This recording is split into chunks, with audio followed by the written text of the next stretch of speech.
আসসালামু আলাইকুম রহমতুল্লাহি ওয়া বারাকাতুহু। আমরা সবাই দেখতে পাচ্ছি ঢাকার সেই পরিচিত জায়গা, শুধু ঢাকা নয়, বাংলাদেশের ঐতিহাসিক জায়গা লালবাগ কেল্লা।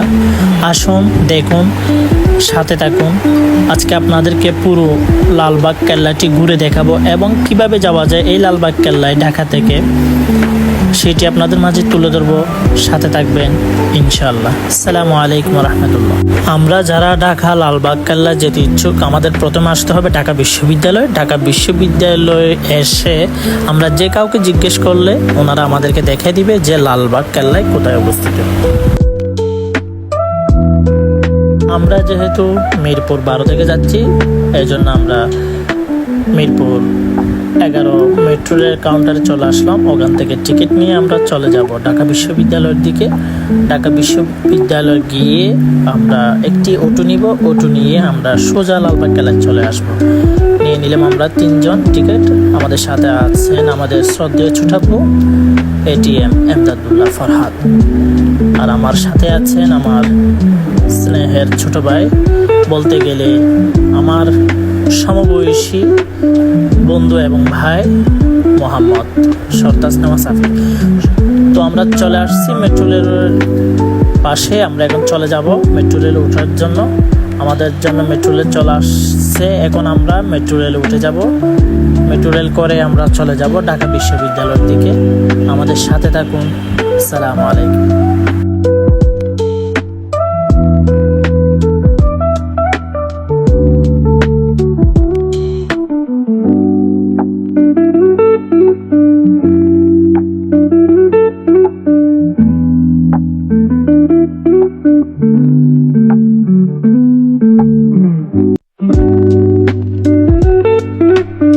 আমাদের গন্তব্য মিরপুর থেকে ঢাকা বিশ্ববিদ্যালয়।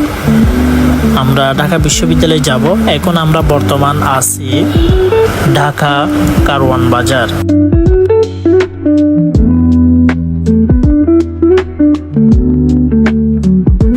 আমরা অবশেষে চলে আসলাম ঢাকা বিশ্ববিদ্যালয়। এখন আমরা নিচে নেমে লালবাগ কেল্লার দিকে রওনা দিব।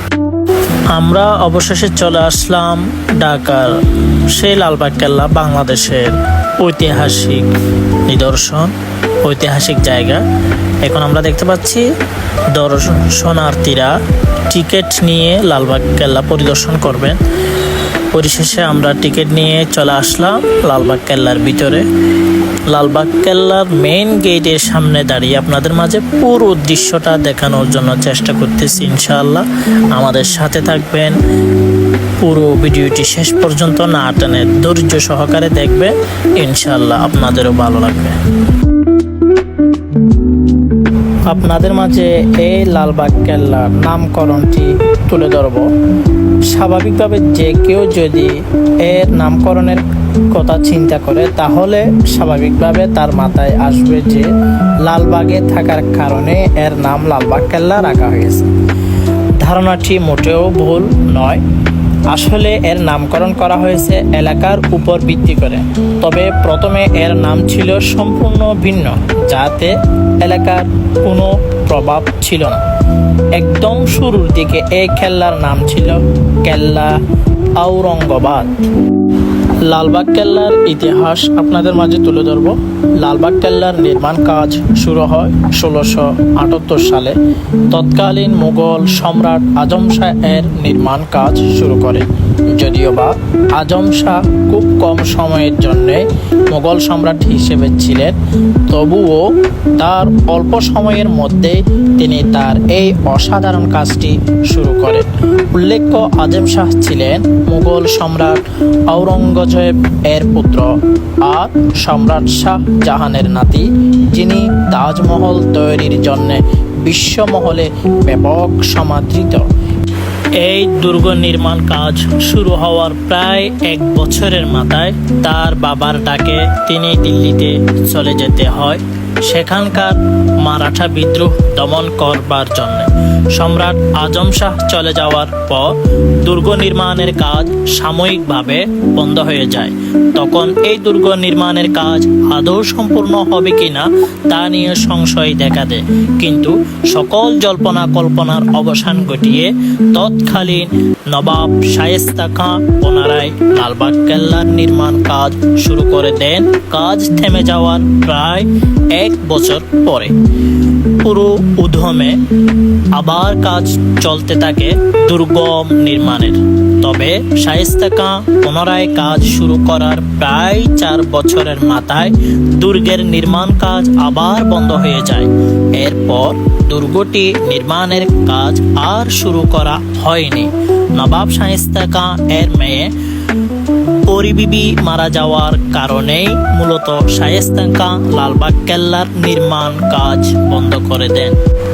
লালবাগ কেল্লায় দেখার মতো যা রয়েছে, লালবাগ কেল্লার 3টি বিশাল দরজার মধ্যে যে দরজাটি বর্তমানে জনসাধারণের জন্য মুক্ত করে দেয়া, সেই দরজা দিয়ে ঢুকলে বরাবর সোজা চোখে পড়ে পরিবিবির সমাধি। সচরাচর টেলিভিশনে, খবরের কাগজে, ম্যাগাজিনের লালবাগ কেল্লার যে ছবিটি দেখা যায় সেটা মূলত পরিবিবির সমাধির ছবি। কেল্লার চত্বরে 3টি স্থাপনা রয়েছে।